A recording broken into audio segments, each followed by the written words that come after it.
Merci beaucoup. Gloire à Dieu. Alléluia. Dis à quelqu'un, Dieu te prend très au sérieux. J'ai dit de dire à quelqu'un. Dieu te prend très au sérieux. Alors prends-toi toi-même encore plus au sérieux. Non, je n'ai pas dit de répéter après moi. J'ai dit de dire à quelqu'un. Alors recommencez.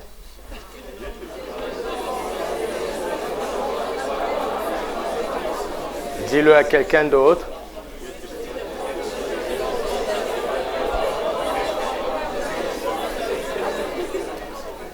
Voilà. Quelqu'un peut penser, mais pourquoi on a des badges?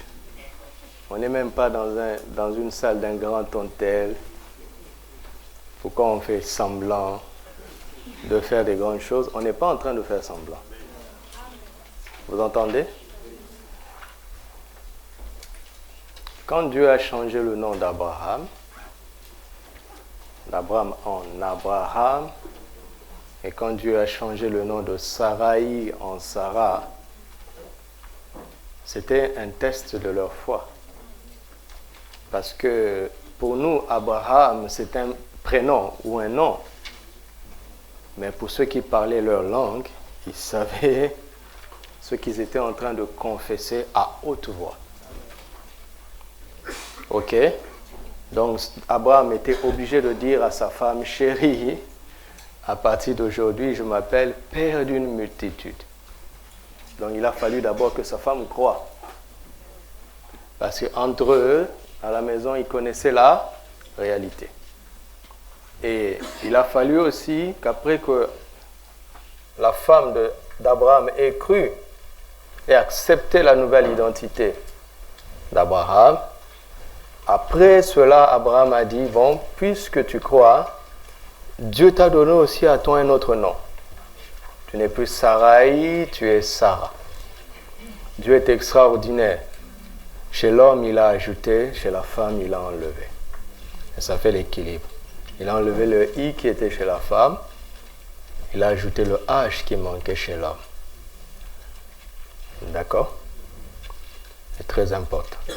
Maintenant, quand la foi du couple a été solide, il a fallu maintenant qu'Abraham sorte dans son camp et qu'il dise à tout le monde, ne m'appelez plus chef Abraham, mais appelez-moi chef Abraham. Celui qui refusait de croire était éjecté du camp. Donc ce n'est pas de la blague. Et tous les jours, ils devaient confesser ce que Dieu avait dit qu'ils étaient, afin que la confession de foi prenne autorité sur la réalité physique. Ils étaient en train d'appeler à l'existence les choses qui ne sont pas, comme si elles étaient. C'est pour ça qu'il est devenu le père de croyants, parce qu'il a eu la révélation que Dieu donne la vie aux morts et qu'il appelle du néant les choses qui ne sont pas, comme si elles étaient. D'accord? Vous deviendrez des grands professionnels parce que vous le croyez maintenant. Amen. Un jour, le Saint-Esprit a parlé au pasteur Brian Houston, le fameux pasteur de l'église de Hillsong. Il lui a dit, tu vas commencer à organiser des conférences internationales sur la louange dans une petite église en Australie. Et quand il a mis conférence internationale, l'un de ses collègues l'a appelé, il lui a dit, écoute, tu as un bon message sur la louange, et faire une conférence sur la louange, vous savez, les églises n'avaient pas l'habitude de faire ça. On faisait des séminaires, de conférences sur tout. Il dit, oui, faire une conférence sur la louange, c'est une bonne chose. Mais tu n'es pas obligé d'ajouter international. Regarde, ceux qui viennent là. Ils ne sont que de Hillsong, parce que Hillsong est un quartier. C'est quoi cet orgueil, cette folie de grandeur de mettre international? Tu n'es pas obligé. Heureusement, il a décidé de continuer à faire ce que Dieu lui avait dit. Il n'y a presque pas un coin sur la terre où il n'y a pas une chanson de Hillsong qui se chante. Vous entendez? Parce que l'homme avait eu la foi. Alléluia. Donc je suis ici parce que je crois en vous. Amen. Pas seulement parce qu'on m'a demandé de vous partager. Et ce soir, je ne vous parle pas comme votre pasteur. Je ne vous connais pas. D'accord? Et faites comme si vous ne me connaissiez pas. C'est difficile, hein? Alléluia. Gloire à Dieu. Alors, le SR Pro, qui est un sacerdoce royal de notre assemblée, a entre autres l'objectif d'équiper les professionnels chrétiens que nous sommes pour le témoignage de Christ en milieu professionnel, n'est-ce pas? Et la manifestation de l'excellence du Saint-Esprit en milieu professionnel. Alléluia. Le témoignage de Christ, c'est l'évangélisation. Ok? Ton lieu de travail ou ton lieu d'étude, c'est ça ta Jérusalem. Amen. Ton terrain d'évangélisation, ton tout premier terrain d'évangélisation, du témoignage et des missions. Tu es en mission là où Dieu t'a placé. Amen. Alléluia. Amen. Alléluia. Amen. Dites avec moi, je suis en mission pour Christ, là où il m'a placé. Deuxièmement, il ne suffit pas seulement de parler de Christ, vous savez, de la Bible, du salut, mais il faut commencer par là, d'accord? Parce que c'est le plus important. Regarde, si tu es un piètre professionnel, nous le verrons que ce n'est pas possible, mais disons, si tu es le dernier, n'est-ce pas, en termes de compétences dans ton milieu de travail, et que tu es en Christ, à la fin, tu te retrouveras au ciel.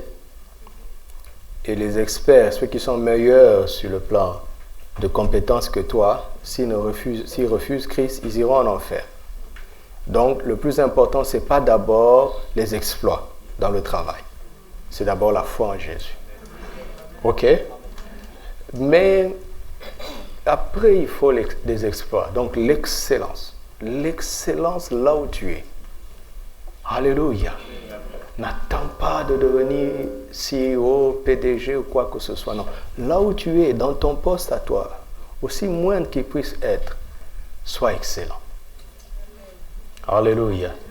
Sois excellent par le Saint-Esprit. Sois surnaturellement excellent. Et un niveau d'excellence qui challenge les autres, qui voit que l'homme ne peut pas être comme ça. Tu es une race supérieure. Alléluia. Nous sommes une nation sainte, un peuple acquis, pour annoncer les vertus, vous comprenez, des valeurs excellentes de celui qui nous a appelés des ténèbres à son admirable lumière. Donc, le titre qui a été annoncé, c'est professionnellement PQV, être professionnellement plus que vainqueur. Professionnellement PQV. Nous allons voir 3 sujets aujourd'hui et demain, donc un sujet ce soir et 2 demain. Ce soir, nous allons parler de entreprise, succès et réussite. Demain, nous parlerons de ceci. C'est une question. Quelle est ta force? Et troisièmement, entreprendre dans un milieu hostile. Alléluia. Il faut savoir comment faire, n'est-ce pas? Comment entreprendre dans un milieu hostile. Entreprise, succès et réussite. Commençons par le commencement. Genèse 1, 26. Puis Dieu dit, faisons l'homme à notre image, selon notre ressemblance, et qui domine. Regardez la liste, vous voyez que c'est toute la création, hormis l'homme. OK? OK? Dieu avait l'intention de créer l'homme à son image et qu'il domine toutes les créatures qui ne sont pas créées à son image. Ce qui donne à l'homme la supériorité sur toutes les autres créatures, c'est le fait qu'il avait l'image de Dieu. Alléluia. Et qu'il domine. L'homme est un dominateur. Est un être autoritaire. Alléluia. Et si tu n'as pas l'esprit de Christ, celui qui n'a pas l'esprit de Christ va exercer la domination d'une mauvaise façon. Mais la domination est un cri dans le plus profond de chacun. Chacun a besoin de contrôler un domaine, de contrôler quelque chose. Et si tu n'as pas le Saint-Esprit, la maîtrise de soi, la tempérance, la douceur de l'esprit, tu deviendras victime de ton autorité, de ton pouvoir, de cet élan intérieur qui te pousse à dominer.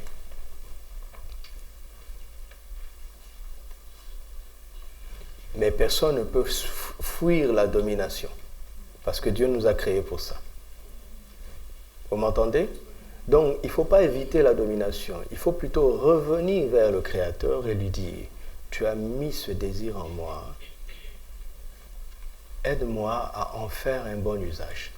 Aide-moi à être un dominateur comme toi. OK? Et parce que cela est inscrit dans l'homme qui a l'image de Dieu, Romains 8, 37 dit, en toutes ces choses, nous sommes plus que vainqueurs. Donc, toutes les réalités contraires sont appelées à être sous nos pieds. Alléluia. Toute adversité, toute difficulté est appelée à être ton marchepied. Vous croyez ça? Ah oui. Ah oui.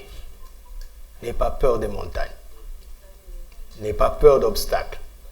Mais en toutes ces choses, nous ne sommes pas vainqueurs, mais plus que vainqueurs. Pourquoi? Parce que celui qui nous donne cette capacité, c'est quelqu'un d'autre. Par celui qui nous a aimés. Nous entrons dans sa victoire. Alors nous recentrons le sujet, nous voulons entrer dans la victoire de Christ sur le plan professionnel. OK? Dans notre lieu de travail.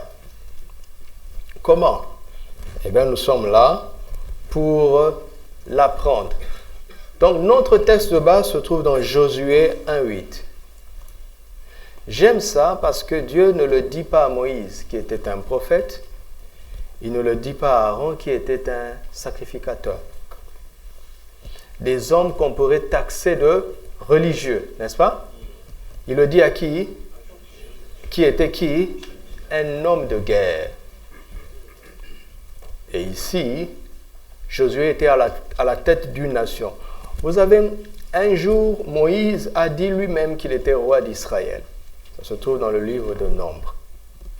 Mais, vous savez, les dons prophétiques dans la vie de Moïse sont tels qui nous empêchent de voir en lui un homme politique. Vous comprenez? Parce que la vie spirituelle de Moïse a dominé tous les autres aspects de sa vie. Vous savez que c'était un homme, un marié. Il avait une femme et des enfants. Pour vous dire à quel point il était humain, il en a même eu d'autres femmes. Il est même allé épouser une Éthiopienne. Mais son aspect spirituel était tellement fort que quand on regarde Moïse, je vous promets, quand on parle de Moïse, tu oublies que c'était un homme. N'est-ce pas? Tu oublies. Tu oublies que c'était un chef d'État qui conduisait une nation. Tu oublies que c'était un juge qui jugeait des palabres. Un homme de justice. Vous voyez, c'était un juge. Moïse était un avocat. Il plaidait la cause d'Israël devant Dieu. Un homme de loi.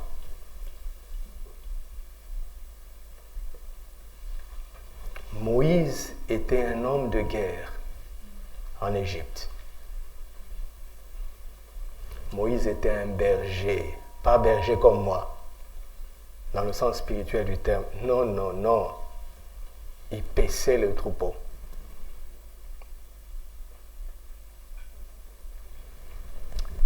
Mais Dieu a dit ceci à Moïse sous d'autres formes. Mais Dieu savait que nous pouvions plus facilement nous représenter en Josué, qui n'avait pas entre guillemets de titre religieux. D'accord? Il était en plus jeune. Quand vous lisez, en fait, on a l'impression que Josué était un homme de guerre, donc très courageux, audacieux. N'est-ce pas? Et ce n'est pas vrai. Il n'était même pas vieux. Il était jeune. Jusqu'ici, vous l'entendez jamais rien dire. Dans Nombre 13, quand ils ont fait des exploits avec Caleb, c'est Caleb qui avait pris la parole. Caleb était plus courageux que Josué. Donc si tu as un tempérament calme ou tu as l'impression de ne pas être courageux, eh bien, la Bible est là pour toi. Amen. Combien de fois il lui dit fortifie-toi et prends courage, fortifie-toi et prends courage, fortifie-toi et prends courage. Parce que Dieu avait vu dans ce jeune homme la foi. Même quand il combattait, il dépendait des mains levées de Moïse sur la montagne. Il savait qu'il n'était pas fort par lui-même. Donc sur le terrain, Dieu veut voir si tu opères par la foi.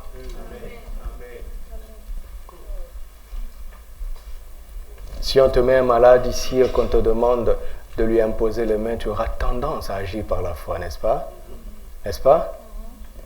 Mais si on te donne ton travail de tous les jours qui est devenu finalement une routine, tu te dis, mais y a-t-il besoin de foi? Et c'est pour ça que Dieu nous a donné la Bible. Que ce livre de la loi ne se loigne point de ta bouche, médite-le jour et nuit pour agir fidèlement selon tout ce qui est écrit. C'est alors que tu auras du succès dans tes entreprises, c'est alors que tu réussiras à partir de la Bible. D'accord? Amen. À partir de la Bible. Ok? Donc là où tu travailles, la Bible est suffisante. Amen. Pour t'emmener au succès et à la réussite. Ok? Nous sommes d'accord là-dessus, tant mieux.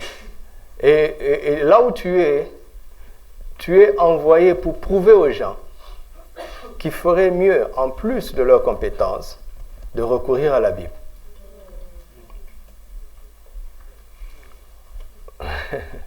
Vous avez un rôle plus important que les pasteurs. Plus important. Vous savez, les gens qui font le travail entre guillemets séculier ont un certain complexe. Quand ils viennent écouter les conseils d'un pasteur, ils se disent au fond d'eux-mêmes, le pasteur ne comprend pas ma réalité de tous les jours. Parce que lui, il prie tout le temps, il a la Bible. Ce n'est pas vrai. Je vous le dis souvent, non? Vous croyez en l'enseignement du mariage donné par Paul. Il était célibataire. Non? Vous ne le savez pas? Il n'y a pas un mariage dans l'Église où on ne cite Paul, un célibataire.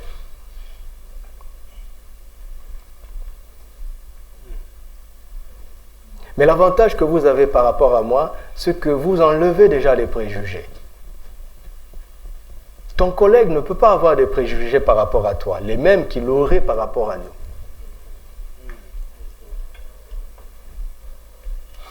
Donc vous avez une mission. Alléluia. Vous êtes très important. C'est pour cela que Dieu vous prend au sérieux. Alléluia.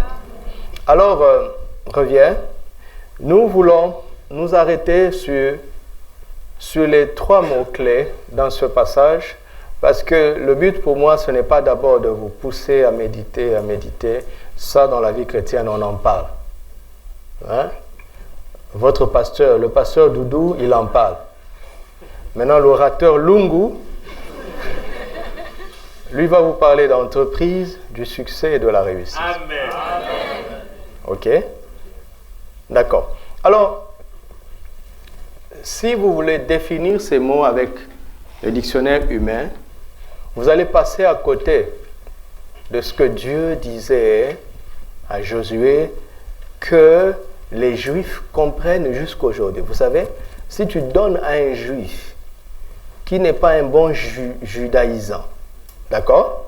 et qui n'est même pas chrétien, si tu lui donnes Josué 1:8 en hébreu et qu'il lit, il va entendre ce que je vous dis. Ok? Il va l'entendre. Et donc, nous voulons entendre ce qu'ils avaient entendu. Ok? Nous voulons entendre ce que Josué avait entendu. Sinon, nous allons croire autre chose que ce que Josué avait entendu et cru à partir du même verset. Les mots n'ont pas toujours le même sens. Donc, nous revenons au sens originel. Vous voyez, j'ai mis les chiffres là, ceux qui savent faire des recherches avec les Strong de la Bible, j'ai mis ça. Le mot entreprise ici, c'est en hébreu derek.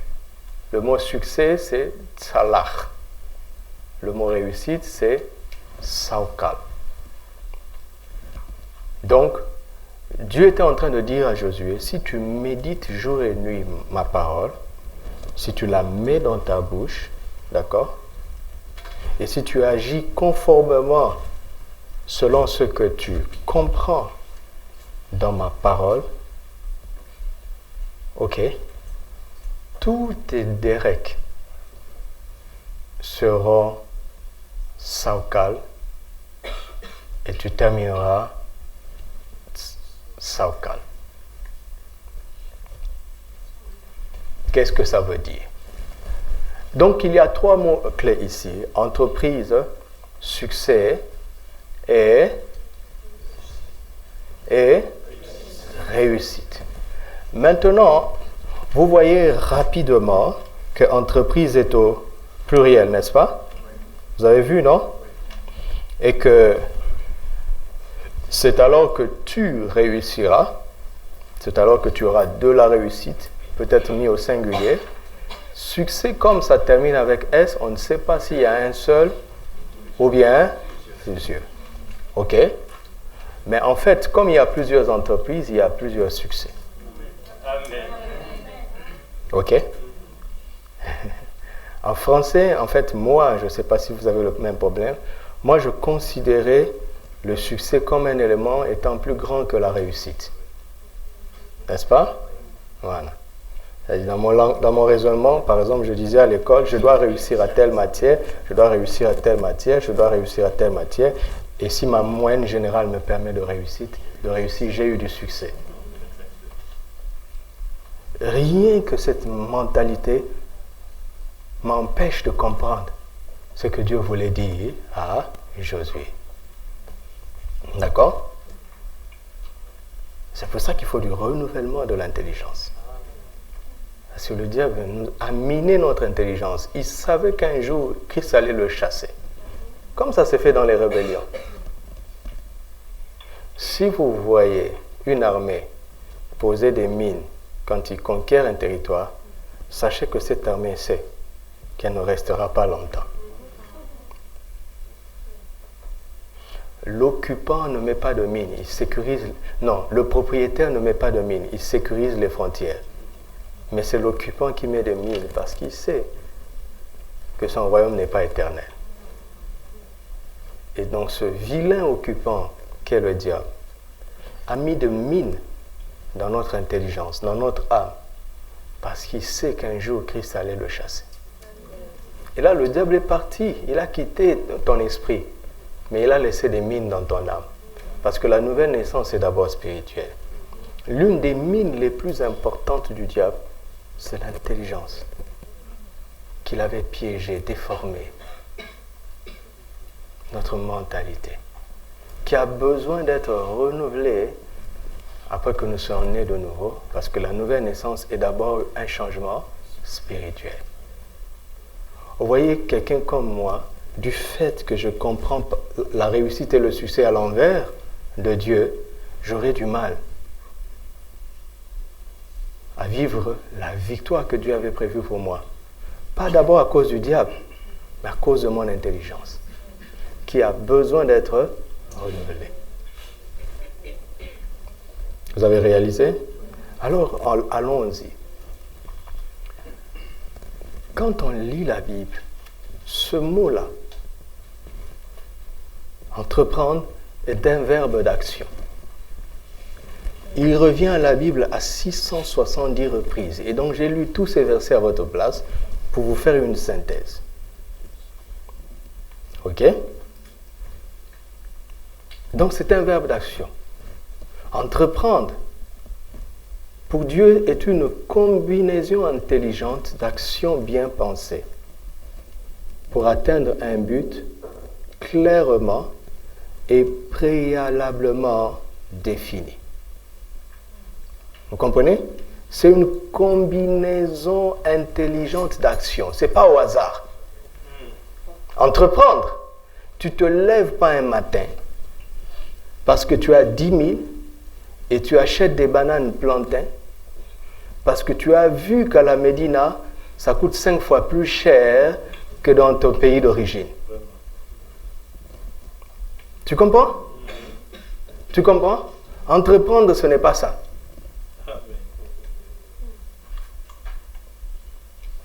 Vous commencez à comprendre? Une entreprise ne naît pas comme ça. Enfin, une entreprise dans la pensée de Dieu ne doit pas naître comme ça. Il y a des gens qui réfléchissent sur le très court terme, n'est-ce pas? Et sur le très court terme, ils auront du succès. À l'issue de ce court terme, ils commencent à décliner. Pourquoi? Parce qu'ils n'avaient pas vu très loin. Il y a des gens qui réfléchissent sur le moyen terme.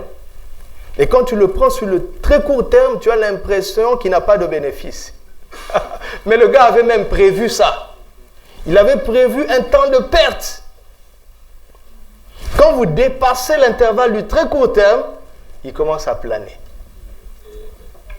Et il y a des gens qui réfléchissent sur le long terme et sur le très long terme. Il y a des gens qui réfléchissent au-delà du long terme, qui pensent au changement, au bouleversement. Vous comprenez ça? Donc c'est une combinaison intelligente d'actions bien pensées pour atteindre un but clairement et préalablement défini. Vous me dites, comment tu as fait pour aboutir à cette conclusion? C'est parce que j'ai lu 670 versets. Vous entendez? C'est ça qui... Je dis, ah bon? Ah bon? Ah bon?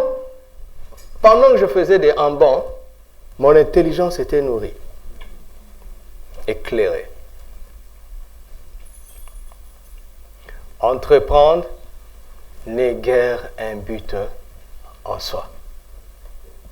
Vous comprenez? Entreprendre n'est pas le but, mon ami. Créer une entreprise n'est pas le but. Ne doit pas être un but. Ok? Il dit, mais c'est bizarre. Pour moi, un but, c'est créer une entreprise, c'est le but que je dois poursuivre.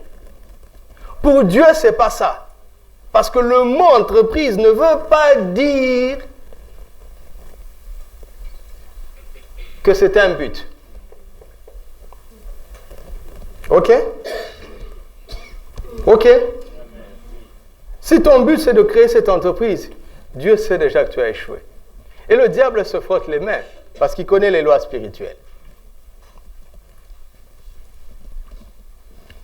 Sans but clairement défini, toute entreprise est vouée à l'échec.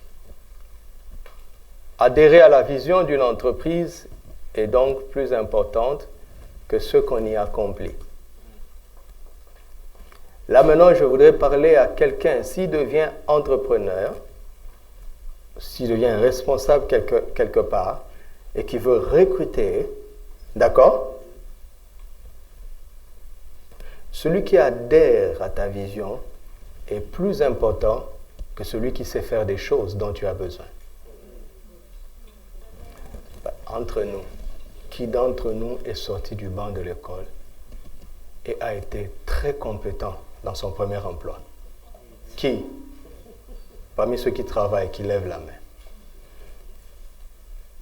Le boulot, ça prend. Toujours. Ok?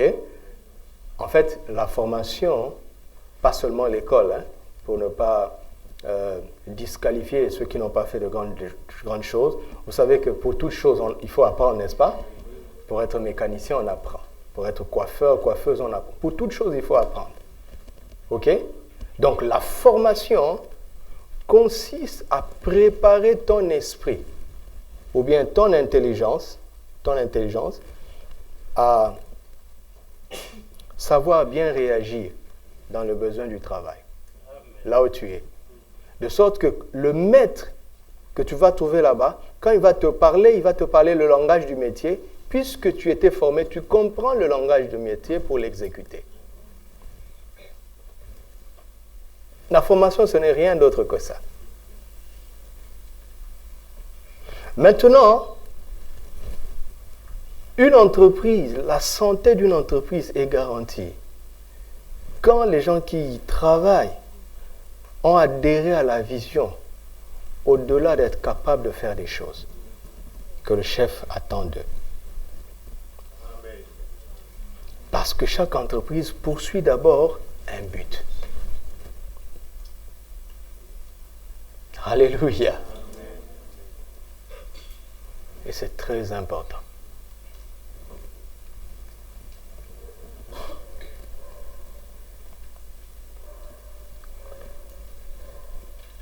Josué, quand Dieu lui a parlé, Dieu lui a dit, c'est alors que tu réussiras, c'est alors que tu auras du succès dans tes entreprises et c'est alors que tu réussiras. Donc Josué a compris que dans sa vie, il aura plusieurs entreprises. Vous avez vu ça, non? Ça, c'est très évident dans le français. Josué a compris tout de suite que Dieu le voit comme une personne qui va réaliser beaucoup de choses. Il n'aura pas qu'une seule entreprise. Si nous revenons dans notre réalité d'aujourd'hui, vous allez voir, les gens disent « mon entreprise ». Vous comprenez? Ils sont rares ceux qui ont plusieurs entreprises. Ils sont très rares. Ils sont très rares. Mais Dieu lui parle d'avoir du succès. Vous voyez, réussir revient toujours. D'avoir du succès dans ses entreprises au pluriel. Donc Josué a compris, et c'est ce que profondément ce passage est en train de dire, qu'en fait, à chaque entreprise correspond un succès. D'accord? Et la réussite pour Dieu, c'est un succès total. C'est dans chaque entreprise qu'il avait prévu pour toi. Tu as du succès, alors Dieu va dire, tu as réussi. Totalement PQV. Amen. Pas partiellement ou majoritairement. Vous entendez? L'homme est créé à l'image de Dieu. Genèse 1, 26, que nous avons lu, n'est-ce pas? Et Dieu là-bas, c'est Elohim, qui est un mot pluriel. C'est les dieux, mais vous savez que Dieu est un seul. N'est-ce pas? C'est tous les aspects de Dieu. C'est pour ça qu'il est difficile de cerner un homme. Chaque homme est plusieurs. Il est beaucoup de choses en même temps. N'est-ce pas? Alors, pour revenir dans notre langage d'aujourd'hui, un entrepreneur, il n'est pas que ça.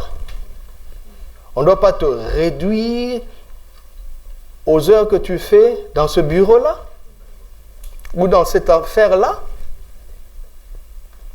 Tu es forcément le papa, l'enfant de quelqu'un, n'est-ce pas? Même si tu n'as pas connu tes parents, tu es forcément le frère ou la sœur de quelqu'un. Et si tu es marié et que tu as fondé une famille, tu es un mari ou une épouse, tu es un père ou une mère, tu es un oncle, une nièce, tu es un ami, tu es beaucoup de choses. D'accord? Et Dieu veut que ta vie, tous les aspects de ta vie, soient couronnés de succès. Amen. Vous comprenez? Il faut que tu entreprennes en tant que personne, en tant que mari, marié, célibataire. Toutes les déclinaisons de ton identité sont une entreprise. Amen. Ne négligez pas ça. Pourquoi? Parce que dans le domaine où tu prospères, et là où tu triomphes de Satan, pour te bloquer, il va aller chercher ailleurs. Donc ne négligez pas ça. Vous connaissez cet homme qui était extraordinaire dans le FMI. Sa gestion, ne citez pas le nom, sa gestion était extraordinaire. Nous citons seulement les noms qui sont dans la Bible. Parce que Dieu les a, voilà. Là, si je parle par exemple de l'adultère de David, je sais que je ne calomnie pas. Dieu lui-même l'a dit. Il était tellement fort que la présidence de son pays lui était promise. Politiquement, on ne pouvait pas le vaincre. Économiquement, on ne pouvait pas le vaincre. Mais vous savez où on pouvait le vaincre? Et on l'a vaincu. Parce qu'il y a une entreprise de sa vie qui était en faillite. Vous entendez ça? Toutes les entreprises. Dieu dit, dans la parole de Dieu, il veut voir du succès dans toutes les entreprises de ta vie. Parce que mon ami, si tu commences à créer beaucoup de richesses et que cela sert pour le royaume, le diable ne sera pas content. Tu deviens une cible du diable. Mais il ne va pas t'attaquer là-bas parce que si tu as réussi entre guillemets là-bas, c'est parce que tu as déjà su comment le dominer sur ce terrain. Alors il va commencer à rôder comme un lion rugissant. Cherchez l'entreprise de ta vie qui est en faillite. Mais si tu n'as pas compris que ton foyer était une entreprise, que ton couple était une entreprise, que chacun de tes enfants était une entreprise, ta vie de service à l'église est une entreprise. Si tu n'avais pas compris cela, ben le diable se frotte les mains. C'est pour ça que très peu réussissent pour Dieu. Vous avez vu ce que Josué avait entendu? Plusieurs entreprises couronnées de plusieurs succès aboutissent à une seule réussite. La réussite de l'homme ou de la femme. Vous avez vu? Vous avez vu l'idée? C'est important, n'est-ce pas? C'est important, c'est très important. Et quand tu regardes ça, entre nous, qui peut réussir?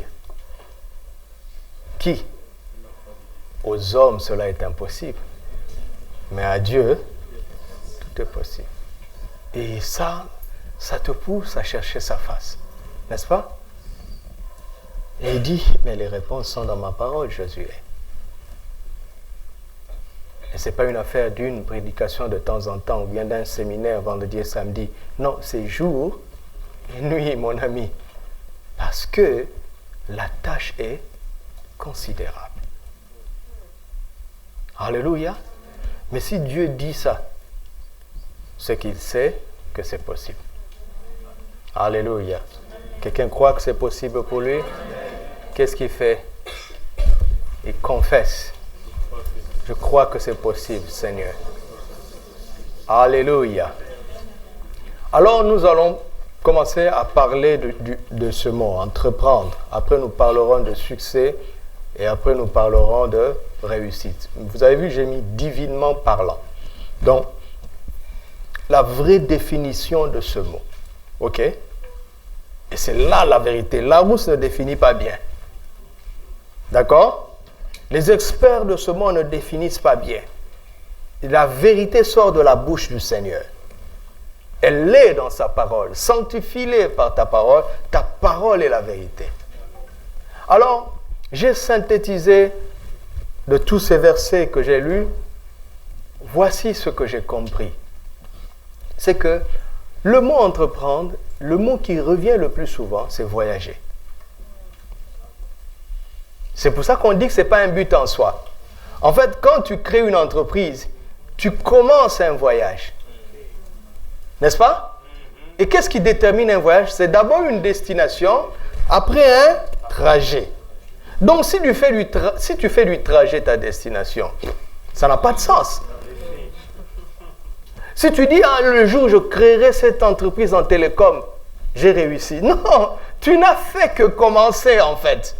Cette entreprise est en fait un voyage dans lequel le Seigneur veut t'engager. Voici les synonymes de ce mot. Voyager, cheminer vers, prendre la route, se diriger vers, s'en aller, partir, bref, quitter un état donné vers un autre meilleur. Qu'est-ce qui fait qu'est-ce qui pousse quelqu'un à entreprendre? C'est le constat qu'il y a mieux que ça. D'accord? Et je veux faire quelque chose pour créer un processus qui va améliorer cette situation, qui va démentir cette condition. N'est-ce pas? Et ce mot veut dire encore agir. C'est un verbe d'action, d'accord? Agir pour provoquer un bon changement. Pas un changement seulement, hein? Mais un bon changement. Par exemple, ce président-là dit « Votez-moi pour le changement ». Mais les gens ne savaient pas tout ce qu'ils entendaient par changement. Et quand ils l'ont voté, il a pris 2 mesures étonnantes. 75% de taxes pour les plus riches et mariage pour tous. Mais c'était un changement. Ne l'accusez pas, il a changé les choses. Avant, ce n'était pas comme ça. Donc ça a changé.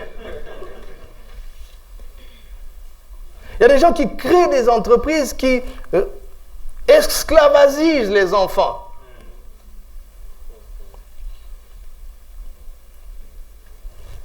Et lui, son compte en banque change en mieux. Mais la condition de nos jeunes enfants change en pire. Vous voyez? Donc, un bon changement. Et ça, c'est quelque chose qui me touche beaucoup. C'est que ce verbe veut dire se créer de l'espace. Tu sais? Parce que tu te sens à l'étroit. Comme ici, là. On est à l'étroit. On a besoin d'espace. On a besoin de s'étendre. Alléluia. Et ce qui est étonnant dans le langage de Dieu, concernant l'opportunité, il est important que j'insiste, parce que normalement, dans des moments comme ceux-ci, et dans le monde et dans l'Église, il y a un même langage. Saisir les opportunités. Et ça fait de nous des opportunistes. Les frères de cette église qui écoutent le pasteur Doudou savent de quoi il est question, n'est-ce pas? L'opportunisme est un danger. C'est une vilaine chose. D'accord? D'accord? Écoutez-moi et que ça vous aide pour toute la vie. Pour que vous sachiez faire la nuance. Vous savez, le monde est entré dans l'église. On confond la motivation et la foi, et les paroles de foi. Les paroles de foi, ce n'est pas de la motivation. Je vois, on parle de certains orateurs chrétiens, on l'appelle prédicateurs et motivateurs. Ne m'insultez pas. Ne m'appelez pas un motivateur. Ne m'insultez pas, d'accord? Ce n'est pas la même chose. Nulle part dans les Écritures, si vous lisez attentivement, cette question d'opportunité, parce que quand Pasteur Doudou a parlé de l'opportunisme d'Abraham, il a dû étudier cette question. Et donc, il a échangé ça à l'orateur Lungu, qui vous parle. Dieu ne parle jamais de saisir les opportunités, et pas de reconnaître ces opportunités, les reconnaître. C'est lui qui l'emmène dans le système pour que tu le reconnaisses. Et quand ton cœur est soumis à lui, tes yeux ne s'ouvriront pas sur l'opportunité de quelqu'un d'autre. Saisir est dangereux. Tu peux t'emparer du cadeau de quelqu'un d'autre. Ce n'est pas de ça qu'il est question. Il s'agit de reconnaître. Vous comprenez? Reconnaître. Voir la main de Dieu dans les situations de la vie. Et reconnaître que même si ça fait peur à tout le monde, de reconnaître par la foi que non, ce n'est pas un danger. C'est une opportunité. D'accord? Reconnaître l'opportunité et la saisir. La saisir, c'est agir. Parce que tu peux reconnaître et rester là. Et reconnaître d'abord par la foi. Ensuite, ce verbe veut dire s'élargir, se libérer, s'affranchir donc de toute contrainte. Par exemple, un élément très important dans la vie s'appelle l'argent. D'accord? L'argent donne de la liberté. Ok? Parce qu'il te permet d'avoir ce dont tu as besoin. Pas forcément ce que tu veux. D'accord? Si tu es spirituel. Manquer d'argent, c'est être tellement limité. C'est d'avoir une liberté réduite, une marge de manœuvre réduite. Donc, se développer, s'épanouir, s'accomplir, et j'aime ça aussi, c'est se frayer un chemin. Donc, gagner du terrain. Ok? Et les économistes, ceux qui sont dans le marketing, ils comprennent l'idée des parts du marché. Il y a des parts. On peut les augmenter. Gagner du terrain. Et donc, quand nous allons parler d'entreprendre dans un milieu hostile, c'est que quand un enfant de Dieu gagne du terrain sous l'inspiration de les Écritures, ok, il conquiert un terrain occupé par le diable. Et il faut qu'il y ait réaction. Vous comprenez? Donc ne prenez pas ça au sérieux, ne prenez pas ça à la légère. Ne prenez pas ça à la légère. Il y aura une réaction. Et la réaction va tabler sur l'entreprise, l'entreprise de ta vie qui est en faillite.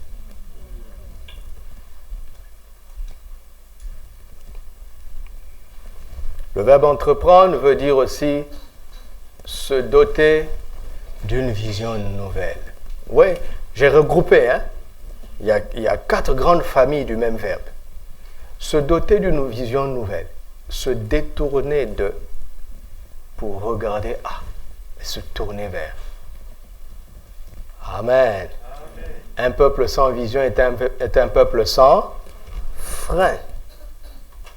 Et ce qu'on ne comprend pas, c'est que quand Dieu te donne une vision, quand il te donne une vision, la première chose que la vision de Dieu t'impose, c'est d'abord de t'arrêter.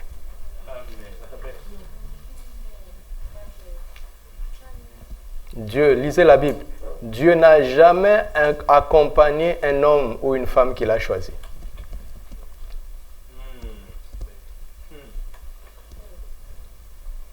Cet homme ou cette femme a dû faire le choix de se détourner pour bien regarder à ce que Dieu lui propose.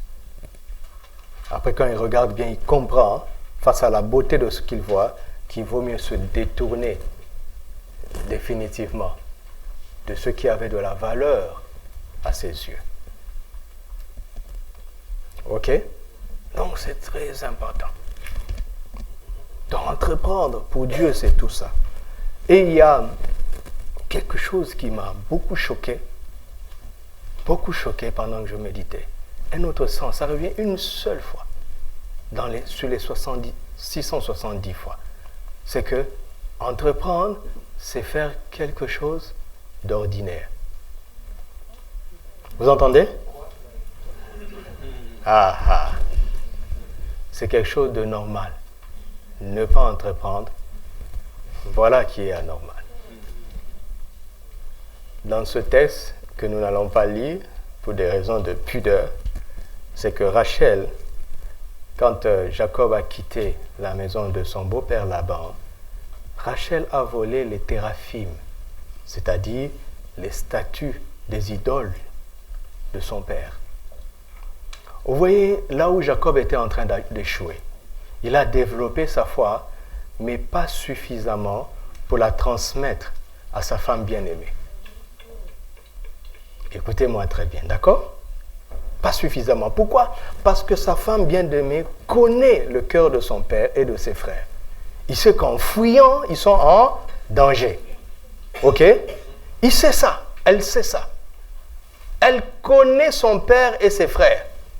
Et elle sait aussi qu'à cause du camp qu'ils forment, ils forment 2 camps avec des enfants et le troupeau, ils seront moins rapides que son père et ses frères. Elle sait ça. Donc, elle sait que papa finira par les rattraper.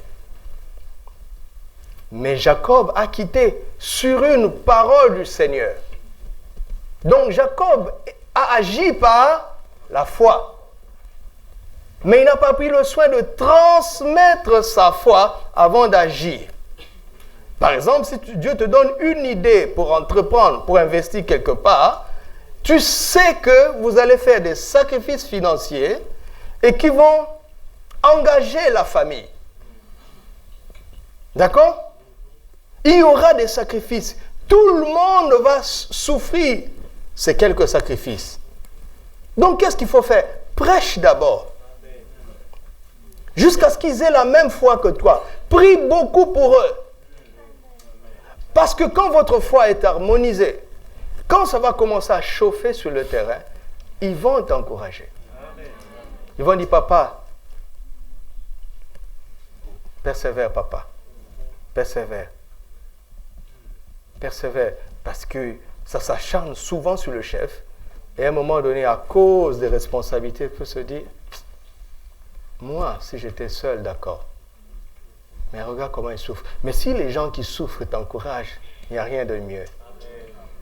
Je ferme la parenthèse. Maintenant, et c'est étrange, son père arrive, il fouille partout. Il ne cherchait pas ces téraphim. Il cherchait un prétexte pour accuser Jacob. Il cherchait un prétexte. Et nous ne savons pas pourquoi. Il va vers Rachel. L'homme connaît sa fille. Et il lui dit, lève-toi. Et elle répond, j'ai ce qui est ordinaire chez les femmes. Et le mot ordinaire là-bas, c'est le même qu'entreprise. Et je vous laisse un temps de réflexion. Quand je parlerai du temps, peut-être que je toucherai à ça. Ce qui est ordinaire chez les femmes arrive une fois par mois et certaines conditions préalables doivent être remplies. Donc, pour entreprendre, il ne faut pas se lever et agir comme ça. Il faut attendre le temps favorable.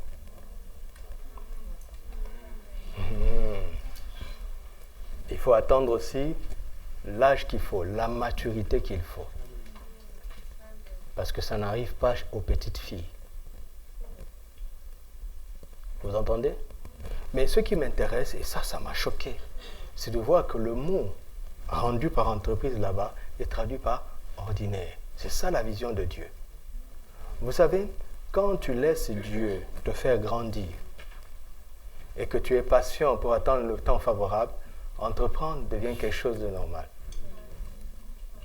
Quand les gens commencent à faire des documentaires sur toi, pour dire, voici tel qui a fait un tel exploit. À la rigueur même, tu as envie de leur dire, arrêtez, je ne suis pas aussi extra que vous êtes en train de le dire dans vos journaux. Et parce qu'un matin, une idée m'est venue et le courage est venu. Je ne sais pas pourquoi j'ai vu ça. Vous entendez? Mais qu'est-ce qui manque? C'est la maturité et la patience. Vous avez compris?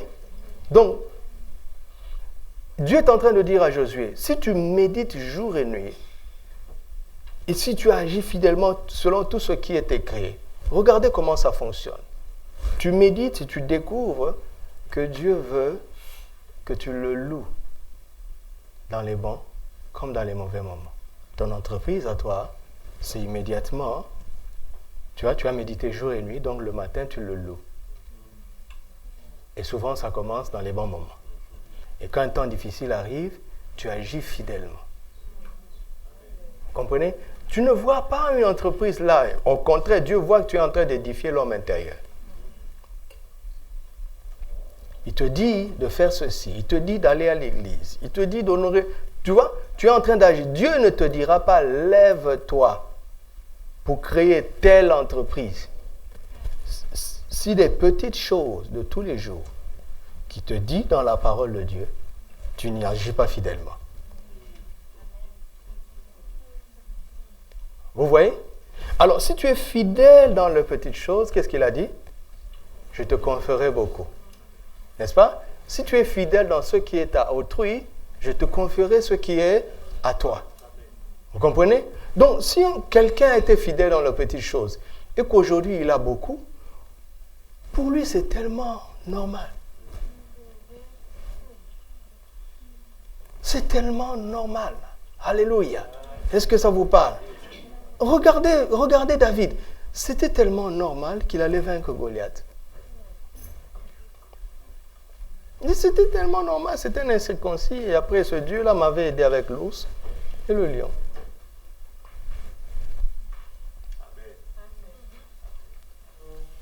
C'était tellement simple pour Joseph d'administrer la prison. Il administrait la maison de Potiphar.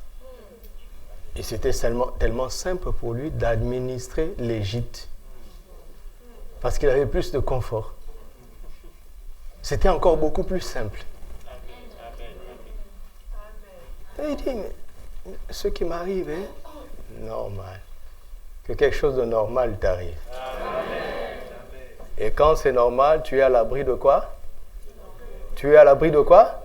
De l'orgueil. De l'orgueil. De l'orgueil. Vous comprenez? Et c'est tellement normal. Demandez aux frères et aux sœurs qui conduisent. Ils réfléchissent même plus. Hein? Tu penses à autre chose. C'est tellement normal. Mais le premier jour, je transpirais à grosses gouttes. Mais c'est tellement normal. Et c'est pas extraordinaire.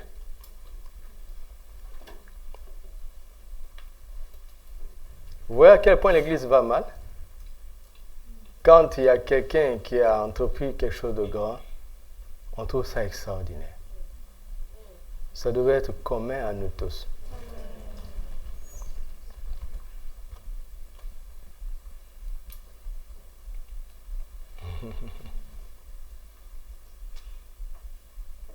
Alléluia.